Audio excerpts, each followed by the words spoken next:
النهارده ان شاء الله هنعمل لكم خلطه تعويضا عن طبعا عن اكل البيت طبعا للفرخ، عشان الفرخ يبقى برضو في جسمه دهون، عشان لما طبعا يجي يبيض يستحمل البيضه، يعرف يستحمل البيضه وينزلها، ما تقاش البيضه تقف عنده في مكان البيضه وتحجر كده وما تقدرش تنزلها.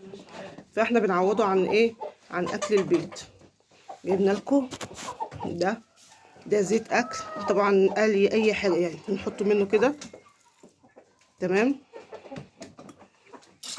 وده ملح طعام عادي كده عادي، تعويضا عن الاملاح في جسمهم.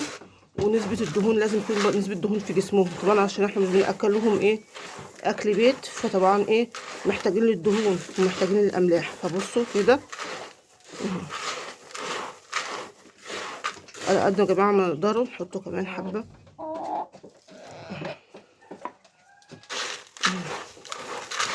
تمام كده، تعويضا برضو على ايه؟ على اكل البيت، عشان يعمل لهم الدهون.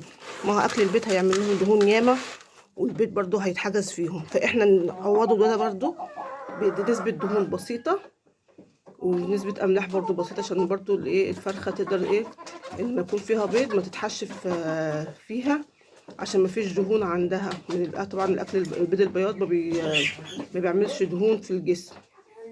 فده تعويضا على اكل البيت.